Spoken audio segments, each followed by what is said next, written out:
Hello dear nursing aspirant, welcome to nurses diary. আজকে একটা সম্পূর্ণ অন্য বিষয় নিয়ে ভিডিও শুরু করলাম।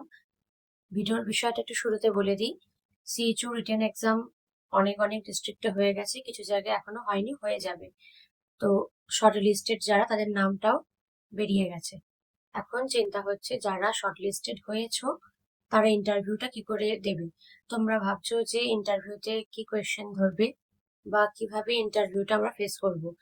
যারা স্টাফ নার্স গ্রেড 2 তে ইন্টারভিউতে অ্যাপিয়ার হয়েছিল, যাই হোক, ব্যাড লাক, তারা সিলেক্টেড হয়নি, তারা কিন্তু অলমোস্ট এক্সপিরিয়েন্সড। তাদের পক্ষে কিন্তু একটু হলেও হেল্প হবে, সিএইচও ইন্টারভিউটা কি করে হ্যান্ডেল করবে তারা জানে। কিন্তু যারা সেটাও পাওনি তারা কিন্তু অনেকটাই টেনসড যে সিএইচওটাই আর আমার হাতে আছে, লিমিটেড সিট, তো আমি কি করে এখানে ইন্টারভিউটা ক্র্যাক করবো। তো প্রথমে যেটা বলবো, এটার জন্য কি করতে হবে, স্টাফ নার্স গ্রেড 2 যেমন আমরা ইন্টারভিউ এর জন্য কি করেছিলাম, থিওরি বইগুলো ভালো করে ফলো করেছিলাম। তো আমি বলবো থিওরি বইগুলোই পড়বে। এখন থিওরি বই বলতে কোনগুলো আগে পড়বে, তোমরা অবশ্যই আগে পড়বে যেটা, সেটা হচ্ছে যেহেতু কমিউনিটি সাবজেক্টের উপরেই মেনলি এই সার্ভিসটা বা এই জবটা, তো আগে যেটা পড়তে হবে সেটা হচ্ছে কমিউনিটি। তোমরা অনেকে কে পার্ক পড়ছো বা আরো যে অথর গুলো আছে তোমরা সেগুলোই পড়ছো। তো আগে যেটা মেনলি বলবো, কমিউনিটি বই যে যে অথরের ফলো করো সেইটাকে আগে ভালো করে পড়বে। মানে ইন্টারভিউ রিলেটেড যে কোয়েশ্চেন গুলো হয় থিওরি রিলেটেড, সেগুলোকে ভালো করে পড়লে তারপরে যেটা পড়বে সেটা হচ্ছে যে প্রিভিয়াস ইয়ারের বিভিন্ন দাদা দিদিরা আছেন বা তোমরাও একটু পড়তে পড়তে বুঝতে পারবে যে প্রিভিয়াস ইয়ার গুলোতে কিরকম কি ইন্টারভিউতে কোয়েশ্চেন ধরা হয়েছিল। এক্ষেত্রে কিন্তু অনেকটা হেল্প হয় স্টাফ নার্সে, যদি তোমরা ইন্টারভিউর যে কোয়েশ্চেন গুলো তোমাদের বন্ধু বান্ধবীদের জিজ্ঞাসা করে না তাদেরকে ইন্টারভিউতে কি ধরা হয়েছিল, সেটাও অনেকটা কিন্তু এক্ষেত্রে হেল্প হয়ে যাবে। আর একটা যে কাজ করবে সেটা হচ্ছে তোমরা বিভিন্ন ভিডিও দেখো, ছোট ছোট শর্ট কোয়েশ্চেন গুলো দেখো। এর সঙ্গে যেটা, সেটা হচ্ছে শুধু কমিউনিটি পড়বে তা কিন্তু নয়, কমিউনিটি ছাড়াও অনেক ক্ষেত্রে যেহেতু আমাদের মাদার চাইল্ড একটা পার্ট থাকে, সেক্ষেত্রে একটা সেন্টারের মাদার চাইল্ড যেহেতু একটা পার্ট থাকে, সেটা এএনএম দিদি হ্যান্ডেল করলেও কিছু কিছু ক্ষেত্রে সিএইচওর আন্ডারেও সেই কাজটা চলে আসে।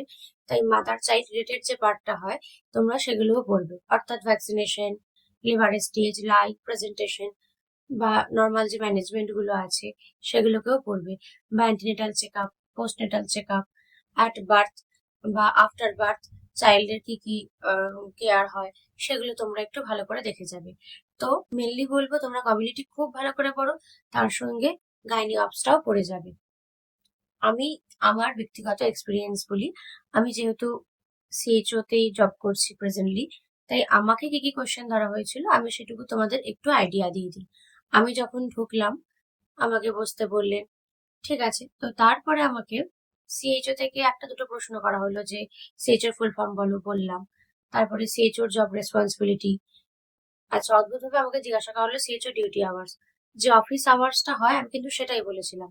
তারপরে আমাকে বলছে যে সিএইচও ডিউটি আওয়ার্স ওইটুকু হলো, তোমাকে ঘরে এসো বা অল টাইম তোমাকে অ্যাভেলেবেল থাকতে হয়। এবং কাজ করতে সেটা আমি নিজেও এখন ফিল করছি যে হ্যাঁ, তাই আমাকে অল টাইম অ্যাভেলেবেল থাকতে হচ্ছে ডিউটি আওয়ার্স বাদ দিয়ে। তারপরে হঠাৎ করে আমাকে জিজ্ঞাসা করলো একটা সাব সেন্টারে কি কি রেজিস্টার মেনটেন করা হয়। তারপরে বিভিন্ন যে ন্যাশনাল হেলথ প্রোগ্রাম গুলো আছে সেখান থেকে কোয়েশ্চেন ধরলো, এবং ধরার পরে সঙ্গে সঙ্গে তারা ম্যাটার্নাল হেলথে শিফট করে গেলেন।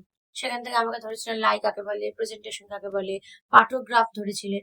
তো তারপর ধরলেন যে রেজিস্টার মেনটেন করা হয়, যেটা আমি বললাম। এবং আরো অনেক কিছু কোয়েশ্চেন ধরেছিলেন, সবটা তো মনে নেই, তো আমি যতটা পারলাম তোমাদের বললাম। আর একটা আমি সাজেশন দিচ্ছি, যে আনসারটাই দেবে সেটা উইথ কনফিডেন্স দেবে। হতে পারে তুমি কোনো একটা প্রশ্ন তোমাকে করেছেন, তুমি সবটা জানো না, কিছুটা আইডিয়া আছে, তো যেটুকু কিছুটা আইডিয়া আছে সেই কিছুটা আইডিয়াকেও তুমি না ফুল কনফিডেন্সের সঙ্গে দেবে।